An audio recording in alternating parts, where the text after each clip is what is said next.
ദൈവനാമത്തിന് മഹത്വം ഉണ്ടായിരിക്കട്ടെ. നാം ആദ്യം പാട്ട് പാടിയപ്പോൾ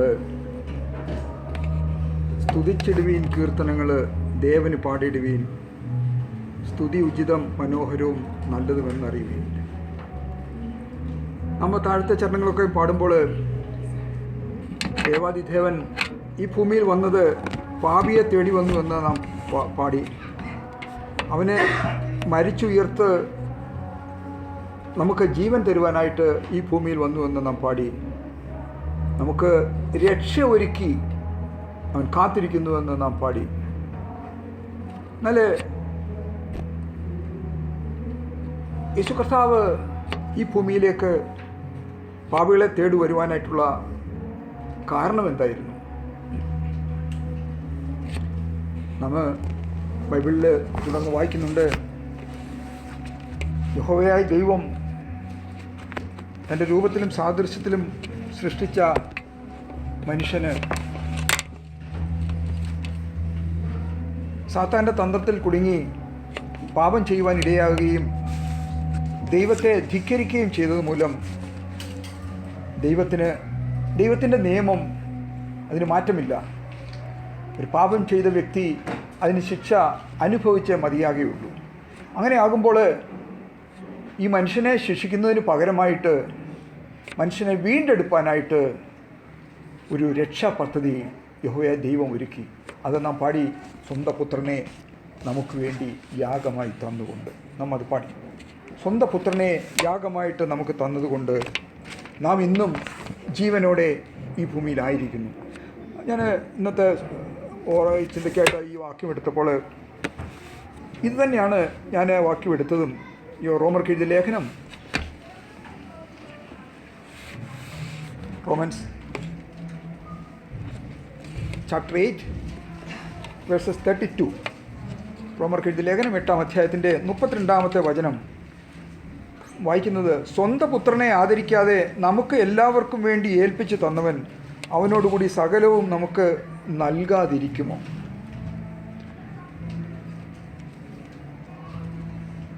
നമ്മൾ ശ്രദ്ധിച്ചത് വായിക്കുകയാണെങ്കിൽ, സ്വന്തം പുത്രനെ ആദരിക്കാതെ നമുക്ക് എല്ലാവർക്കും വേണ്ടി ഏൽപ്പിച്ചു തന്നവൻ അവനോടുകൂടി സകലവും നമുക്ക് നൽകാതിരിക്കുമോ?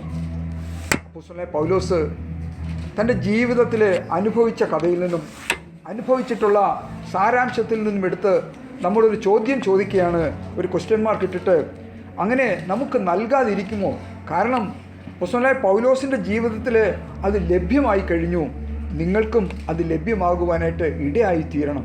വളരെ വ്യക്തിയോട് പറയുകയാണ്, സ്വന്തം പുത്രനെ ആദരിക്കാതെ നമുക്ക് എല്ലാവർക്കും വേണ്ടി ഏൽപ്പിച്ചു തന്നവൻ ആരാണ്?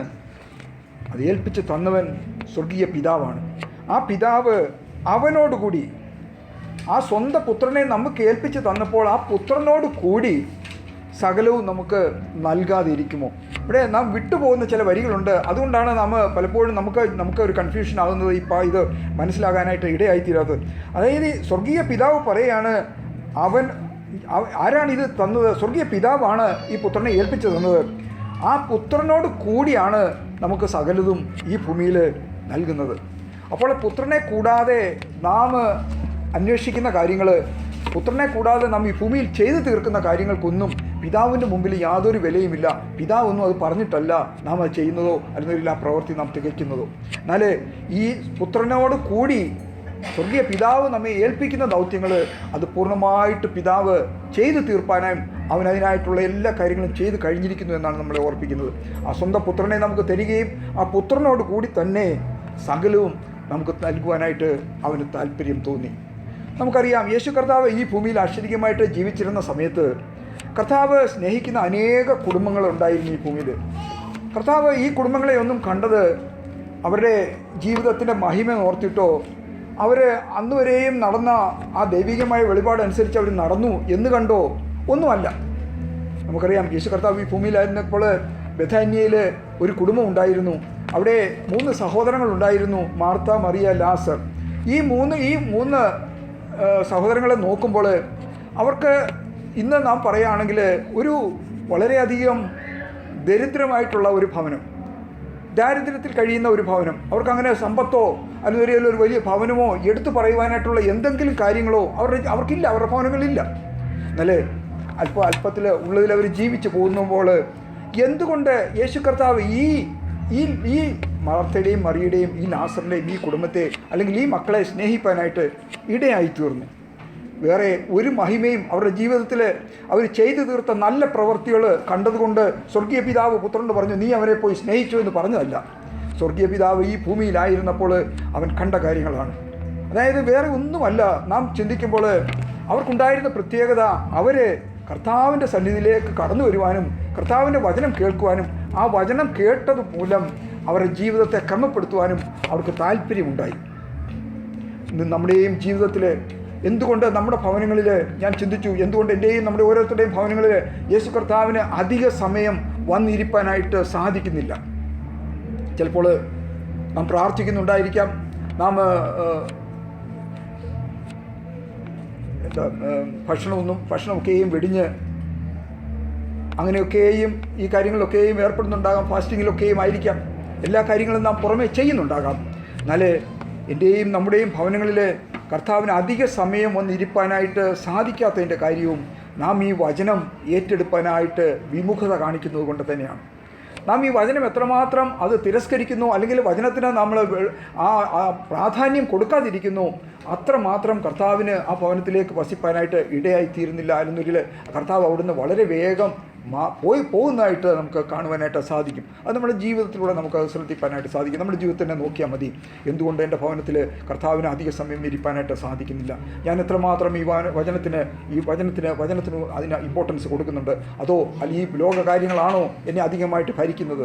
ഇതൊക്കെയും ചിന്തിക്കുമ്പോൾ നമുക്കറിയാം, മാർത്തയുടെയും മറിയേയും ഈ ലാസറിനെയും എന്തുകൊണ്ട് യേശു കർത്താവ് സ്നേഹിപ്പാൻ ഇടയായിത്തീർന്നു. കർത്താവിൻ്റെ പാദപീഠത്തിലേക്ക് ഇന്നും താല്പര്യത്തോടെ വരുന്ന എല്ലാ മക്കളെയും കർത്താവ് അതുപോലെ തന്നെ സ്നേഹിപ്പാനും നാം ഇപ്പോൾ ഈ കുറിവാക്യമായിട്ട് വായിച്ചതുപോലെ അവൻ സകലതും സമ്പന്നതയോടെ നമുക്ക് നൽകി തരുവാനായിട്ടും അത് ഇടയായിത്തീരും.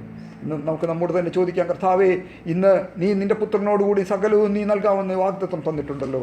എന്നാൽ എൻ്റെ ജീവിതത്തിൽ അതൊരു അനുഭവമായിട്ട് ഇതുവരെയും തീർന്നിട്ടില്ല. കാരണം അത് ഞാൻ തന്നെയാണ്.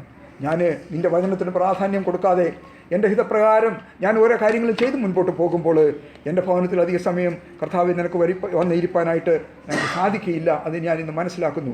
എന്നാൽ നാം ഇത് തുടർന്ന് വായിക്കുമ്പോൾ യെശയ്യാ പ്രവാചകൻ്റെ പുസ്തകത്തിലേക്ക് കടന്നു പോകുമ്പോൾ യെശയ്യാ അതിൻ്റെ 41-ാം അധ്യായത്തിലേക്ക് കടന്നു വരുമ്പോൾ യെശയ്യാ പ്രവാചകൻ്റെ പുസ്തകം 41-ാം അധ്യായം, യെശയ്യാ 41, എന്തെങ്കിലും അവിടെ ഇസ്രായേൽ മക്കളെ തിരഞ്ഞെടുക്കുന്നതാണ് നാം കാണുന്നത്. ഈ ഇസ്രായേൽ മക്കളുടെ നല്ല നടപ്പ് നോക്കിയിട്ടോ അവരുടെ ജീവിതം കണ്ട് താല്പര്യമുണ്ടായിട്ടോ അല്ലെന്നൊരിൽ അവരെല്ലാവരും ദൈവത്തെ അന്വേഷിച്ചത് കൊണ്ടോ ഒന്നുമല്ല അവരെ തിരഞ്ഞെടുപ്പാനായിട്ട് ഇടയായിത്തീർന്നത്. നാം യെശയ്യാ പ്രവാചകൻ്റെ പുസ്തകത്തിലേക്ക് കടന്നു വരുമ്പോൾ അതിൻ്റെ 41-ാം അധ്യായത്തിൻ്റെ അതിൻ്റെ 10-ാമത്തെ വചനത്തിലേക്ക് വരുമ്പോൾ നീ ഭയപ്പെടേണ്ട, ഡു നോട്ട് ഫിയർ, നീ ഭയപ്പെടേണ്ട, ഞാൻ നിന്നോട് കൂടെയുണ്ട്. ഭ്രമിച്ചു നോക്കേണ്ട, ഞാൻ നിൻ്റെ ദൈവമാകുന്നു. ഞാൻ നിന്നെ ശക്തീകരിക്കും, ഞാൻ നിന്നെ സഹായിക്കും, നിൻ്റെ നീതിയുള്ള വലം കൊണ്ട് ഞാൻ നിന്നെ താങ്ങും. അതിൻ്റെ 9-ാം വചനത്തിലേക്ക് വരുമ്പോൾ ഞാൻ നിന്നെ നിരസിച്ച് കളയാതെ തിരഞ്ഞെടുത്തിരിക്കുന്നു എന്ന് പറഞ്ഞുകൊണ്ട് ഭൂമിയുടെ അറ്റങ്ങളിൽ നിന്നും എടുക്കുകയും അതിൻ്റെ മൂലകളിൽ നിന്നും വിളിച്ചു ചേർക്കുകയും ചെയ്തിരിക്കുന്നതിനായുള്ളവേ എന്ന് പറഞ്ഞതിന് ശേഷമാണ് നീ ഭയപ്പെടേണ്ട. അവരുടെ ആ പ്രവൃത്തികൾ കണ്ടോ അല്ലെങ്കിൽ ആ കാര്യങ്ങളൊന്നും കണ്ടുകൊണ്ടല്ല കർത്താവ് അവരെ തിരഞ്ഞെടുപ്പാനായിട്ട് ഇടയായി തീർന്നത്. നാം ഡ്യൂട്രോമണിയിലേക്ക് വരുമ്പോൾ നമ്മൾ വളരെ വളരെ ശ്രദ്ധയോടെ ഒരു ആവർത്തന പുസ്തകം അതിൻ്റെ 7-ാം അധ്യായത്തിലേക്ക് വരുമ്പോൾ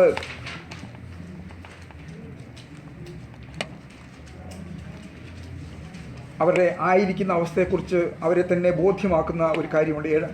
ആവർത്തന പുസ്തകം 7-ാം അധ്യായത്തിൻ്റെ 7-ാം വചനം വായിക്കുന്നത്, നിങ്ങൾ സംഖ്യയിൽ സകല ജാതികളെക്കാളും പെരുപ്പമുള്ളവരാകൊണ്ടല്ല യഹോവ നിങ്ങളെ പ്രിയപ്പെട്ട് തിരഞ്ഞെടുത്തത്, നിങ്ങൾ സകല ജാതികളെക്കാളും കുറഞ്ഞവരല്ലോ ആയിരുന്നത്. അപ്പോൾ അവരൊരു വലിയൊരു സംഖ്യാബലത്തിൽ ഒരു വലിയ ജാതി ആയിരുന്നത് കൊണ്ടല്ല കർത്താവ് അവരെ തിരഞ്ഞെടുപ്പാനായിട്ട് ഇടയായിത്തീർന്നത്. പിന്നീട് 8-ാം വചനത്തിലേക്ക് വരുമ്പോൾ യഹോവ നിങ്ങളെ സ്നേഹിക്കുന്നത് കൊണ്ട് നിങ്ങളുടെ പിതാക്കന്മാരോട് താൻ ചെയ്ത സത്യം പാലിക്കുന്നത് കൊണ്ടും അത്രേ യഹോവ നിങ്ങളെ ബലമുള്ള കയ്യാൽ പുറപ്പെടുവിച്ച് അടിമ വീടായ മിസ്രൈമിലെ രാജാവായ ഫറവോൻ്റെ കയ്യിൽ നിന്നും വീണ്ടെടുത്തത്. യഹോവ സത്യം പാലിക്കുന്നതും കൊണ്ട്, അതുകൊണ്ട് യഹോവ നിങ്ങളെ സ്നേഹിക്കുന്നത് കൊണ്ടും നിങ്ങളുടെ പിതാക്കന്മാരോട് ചെയ്ത സത്യം പാലിക്കുന്നത് കൊണ്ടും. അപ്പോൾ യഹോവയായ ദൈവം അവരുടെ ഇസ്രായേൽ മക്കളുടെ പിതാക്കന്മാരോട് ഒരു വാഗ്ദത്തം കൊടുത്തിരുന്നു. നിൻ്റെ മക്കളെ ഞാൻ അനുഗ്രഹിക്കും, നിങ്ങളെ ആ മിസ്രൈം ദേശത്തു നിന്ന് പുറപ്പെടുവിച്ച് തേനുപാലും ഒഴുകുന്ന ദേശത്തേക്ക് നിങ്ങളെ ഞാൻ കൊണ്ടുവരും.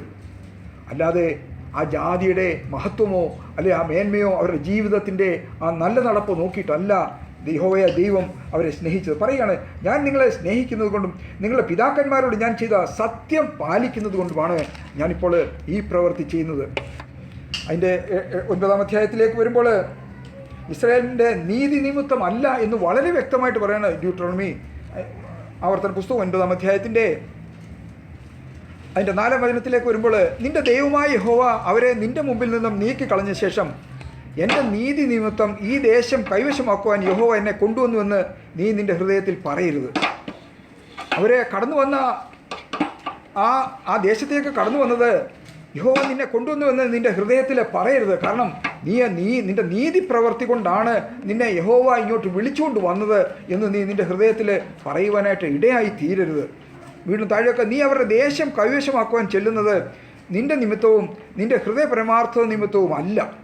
അവരുടെ ഹൃദയ പരമാർത്ഥ നിമിത്തമോ അല്ലെങ്കിൽ അവരുടെ ജീവിതത്തിലെ ആ യഹോവയായ ദൈവം കണ്ട മേന്മയോ അല്ലെ നന്മയോ കണ്ടതുകൊണ്ടല്ല അവരെ ആ ഭൂമിയിലേക്ക് ആ കനാൻ ദേശത്തേക്ക് വിളിച്ചുകൊണ്ടുവന്ന്. നിൻ്റെ ഹൃദയത്തിൽ അങ്ങനെ പറയുക പോലും ചെയ്യരുത്. കാരണം നിങ്ങൾ അങ്ങനെ അല്ല ജീവിച്ചതെന്ന് ആ ഇസ്രായേൽ മക്കളോട് പറയാണ്. നീ അവരുടെ ദേശം കൈവശമാക്കാൻ ചെല്ലുന്നത് നിൻ്റെ നീതി നിമിത്തവും നിൻ്റെ ഹൃദയ പരമാർത്ഥ നിമിത്തവും അല്ല, ആ ജാതിയുടെ ദുഷ്ടത നിമിത്തവും അബ്രഹാം, ഇസാക്ക്, യാക്കോബ് എന്നീ നിൻ്റെ പിതാക്കന്മാരുടെ യഹോവ സത്യം ചെയ്ത വചനം നിവർത്തിക്കേണ്ടതിനും അത്രേ നിൻ്റെ മുമ്പിൽ നിന്നും നീക്കിക്കളഞ്ഞത്. അപ്പോൾ അവിടെ ഉണ്ടായിരുന്ന ജാതികളെ നീക്കിക്കളഞ്ഞത് ഇസ്രായേൽ മക്കൾ പരിപാവനമായ ഒരു ജാതിയെ അവിടെ കൊണ്ട് ഇരുത്താൻ വേണ്ടിയല്ല. യഹോവയായ ദൈവം തൻ്റെ പിതാക്കന്മാരോട് സത്യം ചെയ്തതും ആ അബ്രഹാം, ഇസാക്ക്, യാക്കോബ് എന്നീ പിതാക്കന്മാരോട് ചെയ്ത സത്യം നിവർത്തിപ്പാനായിട്ട് ആ യഹോവയായ ദൈവം അത് ചെയ്തു എന്നാണ് അവരെ ഓർപ്പിക്കുന്നത്. അതിൻ്റെ 6-ാം വചനത്തിലേക്ക് വരുമ്പോൾ ആകയാൽ നിൻ്റെ ദൈവമായ യഹോവ നിനക്ക് ആ നല്ല ദേശം അവകാശമായി തരുന്നത് നിൻ്റെ നീതി നിമിത്തമല്ലെന്ന് അറിഞ്ഞുകൊള്ളുക. നിൻ്റെ ഒരു നീതി നിമിത്തമല്ല നീ ഇന്ന് ഇസ്രായേലിലേക്ക് കടന്നു വന്നത് എന്ന് നീ അറിയുക. ഇത് ചിന്തിക്കുമ്പോൾ നമുക്ക് നമ്മോട് തന്നെ ഇന്ന് പറയുവാനായിട്ട് സാധിക്കുമോ? എൻ്റെയോ നമ്മുടെ ആരുടെയും ഒരു നീതി പ്രവർത്തി കൊണ്ടല്ല കർത്താവ് എന്നെയും നമ്മെ ഓരോരുത്തരെയും വിളിച്ച് വേർതിരിച്ച് ഇങ്ങനൊരു ചെറിയ കൂട്ടമാണെങ്കിൽ പോലും ആക്കിയിരിക്കുന്നത്. നമ്മുടെ ആയിരിക്കുന്ന അവസ്ഥ എന്താണ്? അതിന് വീണ്ടും പറയുന്നത്, നീ ദുശാഠ്യമുള്ള ജനമല്ലോ. നമ്മുടെ ഹൃദയത്തിൽ ഈ പഴയ ഇസ്രായേൽ മക്കളുടെ ആ ഹൃദയത്തിലെ നിരൂപണങ്ങളോ അല്ലെങ്കിൽ അതൊക്കെ തന്നെയാണ് ഇന്നും നമ്മെ ഭരിക്കുന്നത്. അതുകൊണ്ട് നമുക്കും ഇന്ന് പറയുവാനായിട്ട് യാതൊരു സാധ്യതയും ഇല്ല. എൻ്റെ ഒരു നീതി പ്രവർത്തിയോ അല്ലെങ്കിൽ ഞാൻ ചെയ്ത പുണ്യപ്രവർത്തികളോ അല്ലെങ്കിൽ എൻ്റെ ജീവിതത്തിൻ്റെ മേന്മ കണ്ടതുകൊണ്ടോ ഒന്നുമല്ല കർത്താവ് യഹോവയായ ദൈവം ആ പുത്രനെ എനിക്ക് തന്ന് പുത്രനിലൂടെ നമ്മെ ഓരോരുത്തരെയും വീണ്ടെടുത്തത്. അത് യഹോവയായ ദൈവം നമ്മെ സ്നേഹിക്കുന്നു എന്നുള്ളതിൻ്റെ തെളിവ് തന്നെയാണ്. നമ്മൾ താഴേക്ക് വായിക്കുമ്പോൾ കാട്ടൊലിവായിരുന്ന നമ്മെ ഓരോരുത്തരെയും വെട്ടി ആ നല്ല ഒലിവിലോടുകൂടി ചേർത്ത് പണിയുവാൻ തക്കവണ്ണം കർത്താവ് അതിനായി ഇടയാക്കി തീർത്തു. നാം സങ്കീർത്തന പുസ്തകത്തിലേക്ക് കടന്നു വരുമ്പോൾ ദാവീദിൻ്റെ ഒരു സങ്കീർത്തനമുണ്ട്.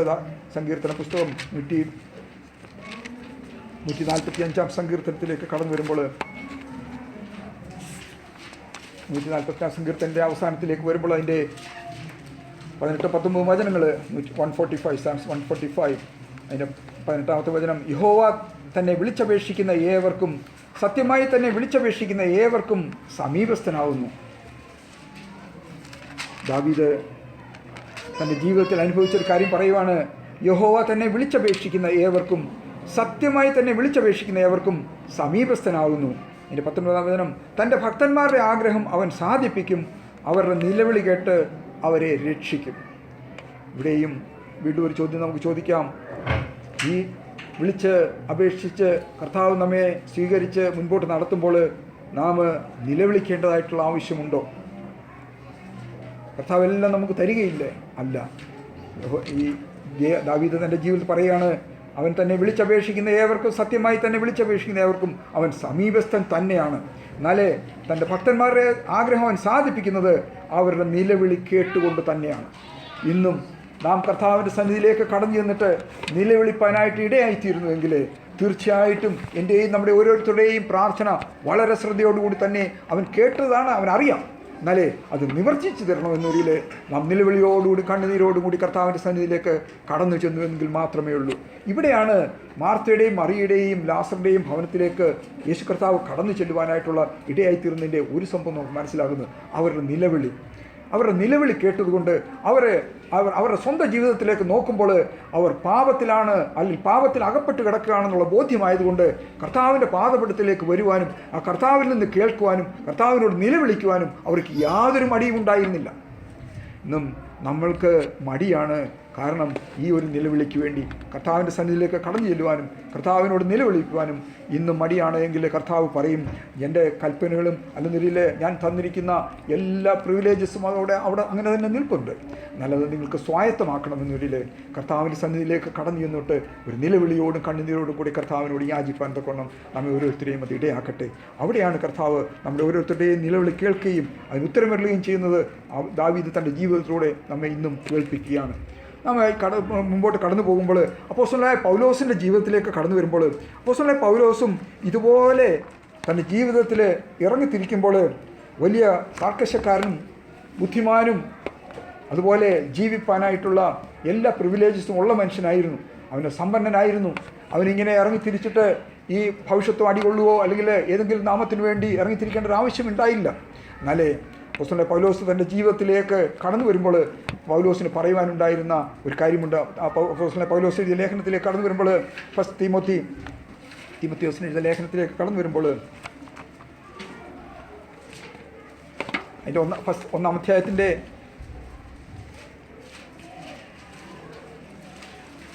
അതിൻ്റെ 13-ാമത്തെ വചനത്തിലേക്ക് കടന്നു വരുമ്പോൾ ഫസ്റ്റ് തിമോത്തി 13 onwards, മുമ്പേ ഞാൻ ദൂഷകനും ഉപദ്രവിയും നിഷ്ഠൂരനുമായിരുന്നു.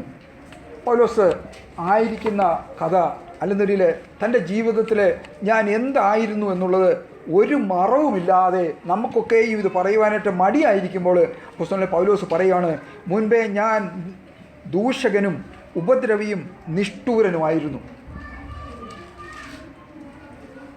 ഇന്ന് ഞാൻ ഉൾപ്പെടെ നാം ആരുടെയും സംസാരിക്കുകയാണെങ്കിൽ എൻ്റെ ആയിരിക്കുന്ന അവസ്ഥ എനിക്ക് പറയുവാനായിട്ട് സാധിക്കുമോ? തീർച്ചയായിട്ടും നാം നമ്മുടെ ആയിരിക്കുന്ന അവസ്ഥ മറച്ചു വെച്ചതുകൊണ്ട് അല്ലെങ്കിൽ മറച്ചു വെച്ചിട്ട് ഏതെങ്കിലും എന്നെക്കുറിച്ച് നല്ലൊരു ഇമേജ് മറ്റുള്ളവർക്ക് കിട്ടിക്കോട്ടെ എന്നുള്ള ധാരണയോടെ ഞാൻ നല്ല വർത്തമാനം പറയും. എന്നാൽ ഹൃദയത്തെ ശോധന ചെയ്യുന്നവനായ കർത്താവിൻ്റെ മുമ്പാകെ ഇത് വിലപ്പോകുകയില്ല. കാരണം നമ്മുടെ ഹൃദയത്തെ ശോധന ചെയ്യുന്ന കർത്താവ് ഈ പൗലോസിനെ ശ്രദ്ധിച്ചപ്പോൾ പൗലോസിൻ്റെ കാര്യങ്ങൾ അല്ലെങ്കിൽ പൗലോസ് മുമ്പേ കടന്നു പോയിട്ടുള്ള ആ ജീവിത രീതി അവന് കാണിച്ചു കൊടുത്തപ്പോൾ പൗലോസ് ഏറ്റു പറയുകയാണ്, മുൻപേ ഞാൻ ദൂഷകനും ഉപദ്രവിയും നിഷ്ഠൂരനുമായിരുന്നു. എങ്കിലും താഴേക്ക് വായിക്കുകയാണ്, എങ്കിലും അവിശ്വാസത്താൽ അറിയാതെ ചെയ്തതാകൊണ്ട് എനിക്ക് കരുണ ലഭിച്ചു. ഇന്ന് നമ്മുടെ ജീവിതത്തിലേക്ക് കടന്നു പോകുമ്പോൾ നമുക്കും ഇങ്ങനെ തന്നെ പറയുവാനായിട്ട് ഇടയായിത്തീരണം. ഞാൻ എൻ്റെ ജീവിതത്തിൽ എൻ്റെ മുൻപേ കടന്നു പോയിട്ടുള്ള എൻ്റെ ജീവിതത്തിൽ ഞാൻ ദോഷിയും അല്ലെങ്കിൽ ദ്രോഹിയും മറ്റുള്ളവർക്ക് ഉപദ്രവം ചെയ്യുന്നവനും അല്ലെങ്കിൽ ഈ നിഷ്ഠൂരനും പാപിയും ഒക്കെയുമായിരുന്നു എന്ന് ഏറ്റു പറയുകയും എന്നാലേ അതിനകത്ത് എങ്കിലും എന്ന് പറയുവാൻ എനിക്ക് നമ്മോർത്തൊരു ഇടയായിത്തീരണം. എങ്കിലും ഞാൻ അവിശ്വാസത്താൽ ചെയ്തതാകൊണ്ട് എനിക്ക് കരുണ ലഭിച്ചു. നാം അറിയാതെ നമ്മുടെ ജീവിതത്തിൽ കടന്നുപോയി അല്ലെങ്കിൽ ക്രിസ്തുവിനെ കർത്താവിനെ സ്വന്തം രക്ഷിതാവായി സ്വീകരിക്കാതെ ആയിരിക്കുന്നതിന് മുമ്പായിട്ട് കടന്നു പോയിട്ടുള്ള എൻ്റെ ജീവിതത്തിൽ ചെയ്തു പോയിട്ടുള്ള എല്ലാ പാപപ്രവൃത്തികളും ഏറ്റുപറയുന്നുവെങ്കിൽ അത് പൂർണ്ണമായിട്ട് കർത്താവിൻ്റെ സന്നിധിയിലേക്ക് സമർപ്പിക്കുന്നുവെങ്കിൽ ആയിരിക്കുന്ന അവസ്ഥ ഞാൻ ഇന്നതായിരുന്നു എന്ന് കർത്താവിനോട് പറയുന്നുവെങ്കിൽ കർത്താവിന് അറിയാം പറയുന്നുവെങ്കിലേ നമുക്കും ഈ കരുണ ലഭിക്കാനായിട്ട് കർത്താവിന് കരുണ ലഭ്യമാകുവാനായിട്ട് നമുക്ക് ഇടയായിത്തീരും. നല്ല അതിൻ്റെ 14-ാം വചനത്തിലേക്ക് കടന്നു വരുമ്പോൾ നമ്മുടെ കർത്താവിൻ്റെ കൃപ ക്രിസ്തുയേശുവിലുള്ള വിശ്വാസത്തോടും സ്നേഹത്തോടും കൂടെ അത്യന്തം വർദ്ധിച്ചുമിരിക്കുന്നു. ക്രിസ്തുയേശു പാപികളെ രക്ഷിക്കുവാൻ ലോകത്തിൽ വന്നു എന്നുള്ളത് വിശ്വാസവും എല്ലാവരും അംഗീകരിക്കാൻ യോഗ്യമായ വചനം തന്നെ. ആ പാപികളിൽ ഞാൻ ഒന്നാമൻ. ഇവിടെ പറയുകയാണ്, ഞാൻ മറ്റുള്ളവരെക്കാൾ ഒട്ടും മെച്ചമുള്ളവനല്ല, എന്നാൽ അവിശ്വാസത്താൽ ഞാൻ ചെയ്തതാകൊണ്ട് എനിക്ക് കരുണ ലഭിച്ചുവെന്ന് എനിക്ക് പൂർണ്ണ ബോധ്യമുണ്ട്.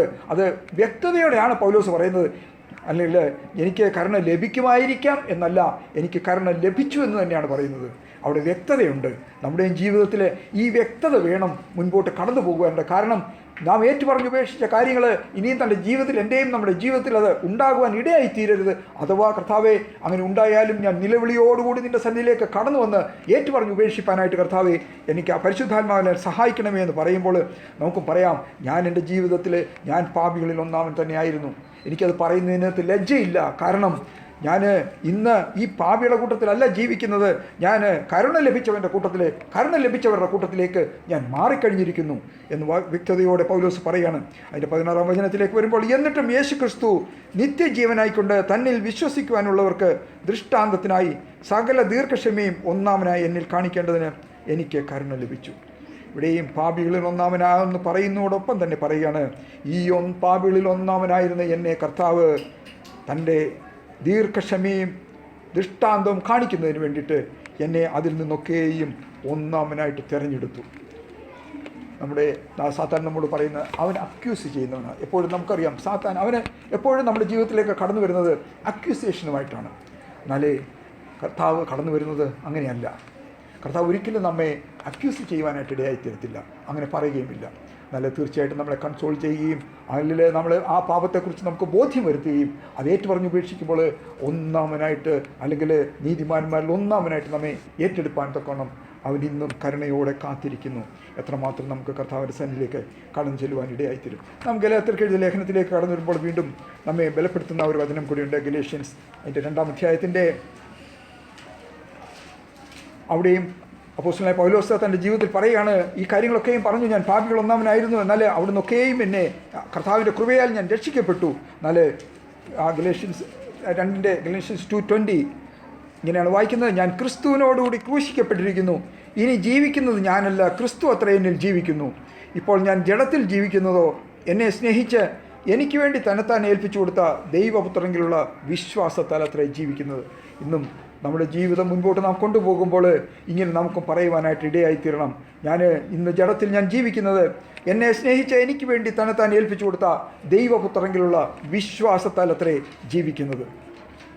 പരിശുദ്ധാത്മാവ് നമുക്ക് കൺവിക്റ്റ് ചെയ്യാതെ ഇത് നമുക്ക് പറയുവാനായിട്ട് സാധിക്കില്ല. പരിശുദ്ധാത്മാവ് നമുക്ക് പ്രോംപ്റ്റ് ചെയ്യാതെ, അല്ലെന്നൊരിൽ നമുക്ക് അത് ഫേമായിട്ട് നമ്മുടെ ഹൃദയത്തിലോട്ട് എഴുതി തരാതെ നമുക്കിത് വാഗൊണ്ട് പറയുവാനായിട്ട് സാധിക്കില്ല. ഇന്ന് ഞാൻ ജഡത്തിൽ ജീവിക്കുന്നു, അതൊരു വാസ്തവമാണ്, സത്യമാണ്. ഇന്ന് ഞാൻ ജഡത്തിൽ ജീവിക്കുന്നു, എന്നാൽ ആ ജീവിക്കുന്നതോ അതിൻ്റെ പുറകിലെ ഒരു കാര്യമുണ്ട്. എന്നെ സ്നേഹിച്ച് എനിക്ക് വേണ്ടി തന്നെത്താൻ ഏൽപ്പിച്ചു കൊടുത്ത ദൈവപുത്രനിലുള്ള വിശ്വാസത്താലത്രേ. നാം കുറിവാക്യമായിട്ട് കണ്ടു, അതിനോടുകൂടി സകലതും നൽകാതെ ഇരിക്കുമോ? പുത്രനോടുകൂടി സകലതും നൽകാതെ ഇരിക്കുമോ? ഇവിടെയും പറയാണ്, എന്നെ സ്നേഹിച്ച് എനിക്ക് വേണ്ടി തന്നെത്താൻ ഏൽപ്പിച്ചു കൊടുത്ത ദൈവപുത്രങ്ങളുടെ വിശ്വാസത്താൽ ഇന്ന് ഞാൻ ജീവിക്കുന്നു എന്ന് പറയുവാനായിട്ട് നമുക്കിടയായിത്തീരണം. നാം യോഹന്നാനിലേക്ക് 1 ജോൺ അതിലേക്ക് കടന്നു വരുമ്പോൾ ഒരു വാക്യം കൂടെ യോഹന്നാൻ പുസ്തകത്തിൽ നമ്മോട് പറയുന്നുണ്ട്. യോഹന്നാൻ ലേഖനത്തിലേക്ക് കടന്നു വരുമ്പോൾ അതിൻ്റെ 4-ാം അധ്യായത്തിൻ്റെ അതിൻ്റെ 9-ാമത്തെ വചനത്തിൽ 1 ജോൺ 4:9, ദൈവം തൻ്റെ ഏകജാതനായ പുത്രനെ നാം അവനാൽ ജീവിക്കേണ്ടതിന് ലോകത്തിലേക്ക് അയച്ചു എന്നുള്ളതിനാൽ ദൈവത്തിന് നമ്മോടുള്ള സ്നേഹം പ്രത്യക്ഷമായി. ദൈവം തൻ്റെ ഏകജാതനായ പുത്രനെ നാം അവനാൽ ജീവിക്കേണ്ടതിന് ലോകത്തിലേക്ക് അയച്ചു എന്നുള്ളതിനാൽ ദൈവത്തിന് നമ്മോടുള്ള സ്നേഹം പ്രത്യക്ഷമായി. അതിൻ്റെ 10-ാം വചനത്തിലേക്ക്, നാം ദൈവത്തെ സ്നേഹിച്ചതല്ല, അവൻ നമ്മെ സ്നേഹിച്ച് തൻ്റെ പുത്രനെ നമ്മുടെ പാപങ്ങൾക്ക് പ്രായശ്ചിത്തമാകുവാൻ അയച്ചത് തന്നെ സാക്ഷാൽ സ്നേഹമാകുന്നു. വ്യക്തമായിട്ട് പറയുകയാണ്, പിതാവ് നമ്മെ സ്നേഹിച്ചതിൻ്റെ പൂർണ്ണമായിട്ടുള്ള തെളിവാണ് തൻ്റെ ഏകജാതനായ പുത്രനെ അവനാൽ നാം ജീവിക്കേണ്ടതിന് ഈ ഭൂമിയിലേക്ക് അയച്ച് നമ്മെ ഓരോരുത്തരെയും വിടുവിച്ചു എന്നുള്ളത്.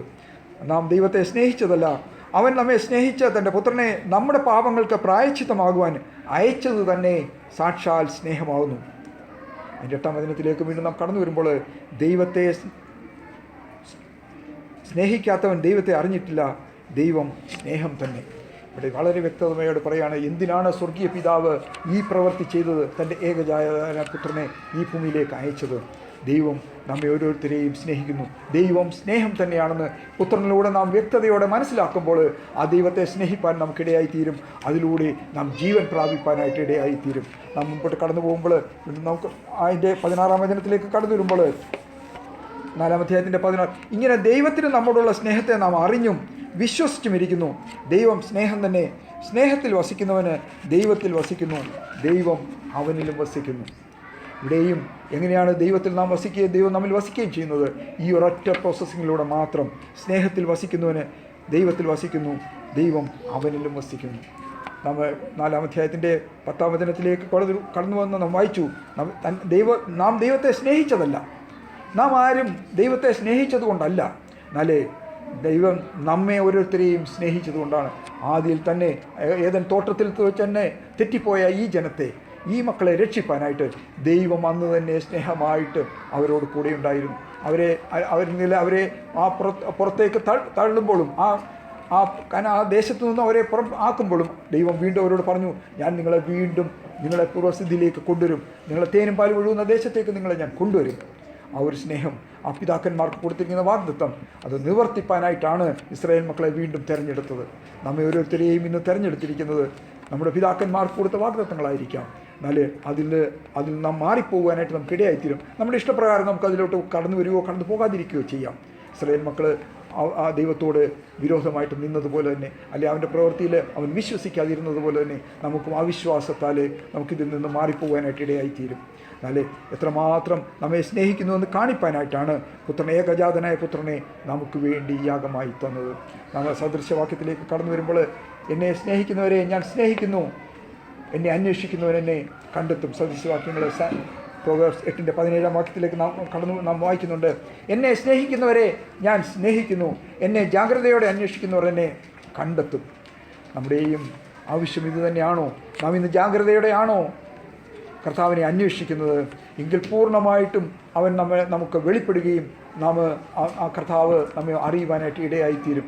എന്നെ കണ്ടവൻ ജീവനെ കണ്ടെത്തും. എൻ്റെ താഴേക്ക് പറയുന്നു, എന്നെ കണ്ടവന് ജീവനെ കണ്ടെത്തും.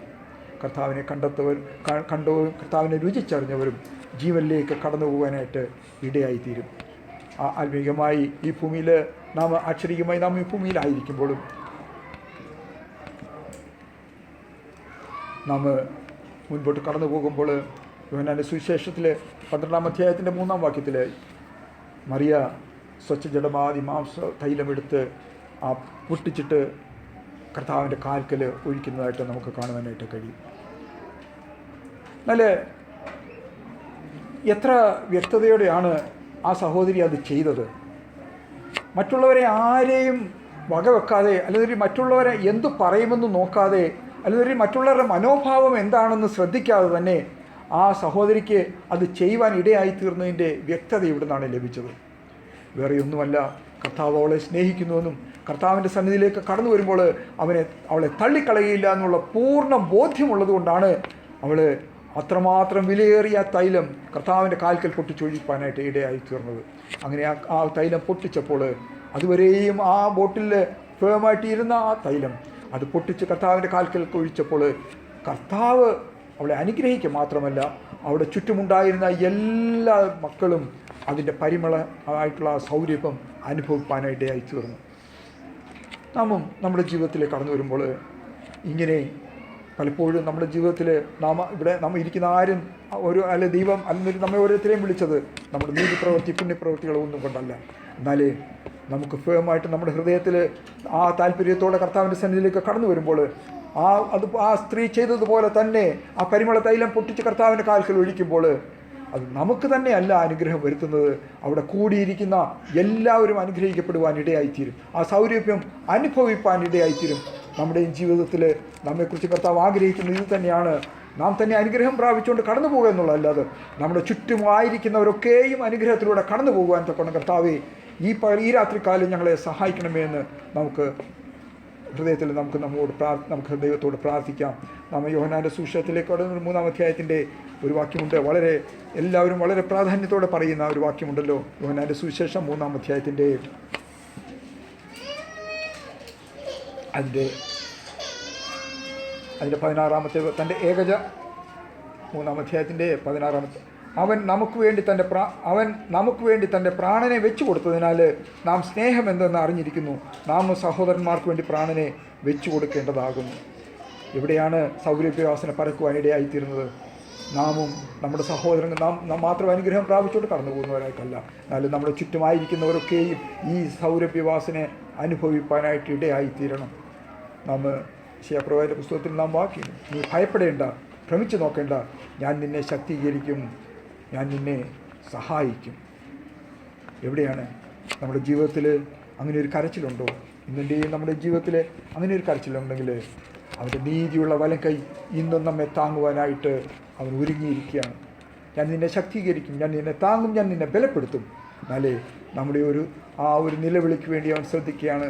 ഇന്ന് എൻ്റെ ഈ മകൾ എന്നോട് സംസാരിക്കുന്നുണ്ടോ, എന്നോട് പറയുന്നുണ്ടോ അവരുടെ ആവലാദികൾ? അവൻ ഹൃദയത്തിലെ കരച്ചിലോടെ എൻ്റെ സന്നിധിയിലേക്ക് കടന്നു വരുന്നുണ്ടോ? എങ്കിൽ എൻ്റെ ഈ നീതിയുള്ള വലം കൈ കൊണ്ട് ഞാൻ അവളെയും അവനെയും താങ്ങും. എത്ര വ്യക്തതയോടെ കർത്താവ് പറയുകയാണ് ഈ രാത്രികാലം, കർത്താവേ, ഞങ്ങൾ പലപ്പോഴും ഞങ്ങളുടെ ഇഷ്ടപ്രകാരമാണ് ഞങ്ങൾ ജീവിക്കുന്നത്. എന്നാൽ യോഹന്നാൻ്റെ സുവിശേഷത്തിലെ 3-ാം അധ്യായത്തിൻ്റെ 16-ാം വാക്യത്തിൽ ഇങ്ങനെ നാം വായിച്ചുള്ളത്, യോഹന്നാൻ്റെ സുവിശേഷത്തിലെ 3:16 തൻ്റെ ഏകജാതനായ പുത്രനിൽ വിശ്വസിക്കുന്ന ഏവനും നശിച്ചു പോകാതെ നിത്യജീവൻ പ്രാപിക്കേണ്ടതിന് ദൈവം അവനെ നൽകുവാൻ തക്കവണ്ണം നമ്മെ ഓരോരുത്തരെയും സ്നേഹിച്ചു.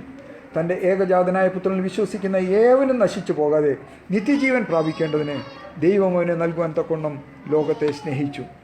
അതിൻ്റെ 18-ാമത്തെ വചനത്തിലേക്ക് വരുമ്പോൾ, അവനിൽ വിശ്വസിക്കുന്നവന് ന്യായവിധിയില്ല, വിശ്വസിക്കാത്തവനും ദൈവത്തിൻ്റെ ഏകജാതനായ പുത്രൻ്റെ നാമത്തിൽ വിശ്വസിക്കായിക്കാൽ ന്യായവിധി വന്നു കഴിഞ്ഞു. ഇവിടെയും ന്യായവിധിയും ഇതുതന്നെയാണ്. ആ പുത്രനിൽ വിശ്വസിച്ചില്ല എങ്കിൽ ന്യായവിധിയിലേക്ക് നാം കടന്നു പോകാനായിട്ട് ഇടയായിത്തീരും. എന്നാൽ വിശ്വസിക്കുന്നുവെങ്കിൽ അവന് അനുഗ്രഹത്തിലേക്ക് കടന്നു പോകുവാനും അവൻ തീർച്ചയായിട്ടും നമ്മെ ഓരോരുത്തരെയും ഇടയാക്കും. നമുക്കൊരു വാക്യമായിട്ട് വായിച്ചു, റോമർക്ക് എഴുതിയ ലേഖനം 8-ന്റെ 32-ാം വചനം നാം വായിച്ചു. സ്വന്തം പുത്രനെ ആദരിക്കാതെ നമുക്കെല്ലാവർക്കും വേണ്ടി ഏൽപ്പിച്ചു തന്നവന് അവനോടുകൂടി സകലവും നമുക്ക് നൽകാതെ ഇരിക്കുമോ? നാം കണ്ടു. തീർച്ചയായിട്ടും നമ്മുടെ ജീവിതത്തിലെ പുണ്യപ്രവൃത്തികൾ കണ്ടുകൊണ്ടല്ല, എന്നാൽ നമ്മെ ഓരോരുത്തരെയും സ്നേഹിക്കുന്ന സ്വർഗീയ പിതാവ് ഉള്ളതുകൊണ്ട് തൻ്റെ ഏകപുത്രനെ നമുക്ക് വേണ്ടി യാഗമായിട്ട് തീർത്തത് നമ്മോടുള്ള സ്നേഹം കൊണ്ടാണ്.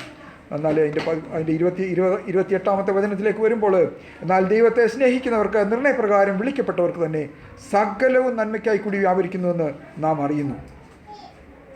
കാരണം എന്താണ്? എല്ലാം ഈ പുത്രനിലൂടെ നമുക്ക് എല്ലാ സകലവും നമുക്ക് നൽകുമെന്ന് വാഗ്ദത്തമാണ്. അവിടെയാണ് വീണ്ടും പറയുകയാണ്, ദൈവത്തെ സ്നേഹിക്കുന്നവർക്ക് നിർണയപ്രകാരം വിളിക്കപ്പെട്ടവർക്ക് തന്നെ സകലവും നന്മയ്ക്കായി കൂടി വ്യാപരിക്കുന്നു. അവിടെ ഏതെങ്കിലും ഒരു കാര്യമല്ല, എല്ലാ കാര്യങ്ങളും, തൻ്റെ ജീവിതത്തിൽ കടന്നു പോകുന്ന എല്ലാ കാര്യങ്ങളും അത് നന്മയ്ക്കായി കൂടി മാത്രമേ വ്യാപരിക്കുകയുള്ളൂ. അതിൻ്റെ 29-ാം വചനത്തിലേക്ക് കടന്നു വരുമ്പോൾ, അവൻ മുന്നറിഞ്ഞവരെ തൻ്റെ പുത്രൻ അനേകം സഹോദരന്മാരിൽ ആദ്യജാതനാകേണ്ടതിന് അവൻ്റെ സ്വരൂപത്തോട് അനുരൂപമാകുവാൻ മുൻ നിയമിച്ചുമിരിക്കുന്നു. തൻ്റെ സ്വർഗീയ പിതാവ് തൻ്റെ പുത്രൻ അനേകം സഹോദരന്മാരിൽ ആദ്യജാതനാകേണ്ടതിന് അവൻ്റെ സ്വരൂപത്തോട് നമ്മെ ഓരോരുത്തരെയും അനുരൂപമാകുവാൻ മുൻ നിയമിച്ചിരിക്കുന്നു. ഇന്നും വേറെ വ്യക്തികളെ കണ്ടുകൊണ്ടല്ല, ഏതെങ്കിലും ഒരു മുമ്പിൽ പോകുന്ന ഒരു മനുഷ്യനെ കണ്ടുകൊണ്ടല്ല നമ്മുടെ ജീവിതം മുൻപോട്ട് കൊണ്ടുവന്ന് കർത്താവിനെ അനുകരിച്ചുകൊണ്ട് അവൻ്റെ സ്വരൂപത്തോട് അനുരൂപമാക്കുവാനായിട്ട് നമ്മെ ഓരോരുത്തരെയും സ്വർഗീയ പിതാവ് പണിയുകയാണ്. പലപ്പോഴും നമ്മുടെ ചിന്ത അല്ലെങ്കിൽ നാം നോക്കുന്നത് മനുഷ്യരിലേക്ക് തന്നെയാണ്. എൻ്റെ മുൻപേ പോകുന്ന ആ വ്യക്തിയെ നോക്കുകയാണ്, അവനെങ്ങനെയാണ്, അതനുസരിച്ച് നാം എൻ്റെ ജീവിതത്തെ ക്രമപ്പെടുത്താമല്ലോ. അവിടെയല്ല.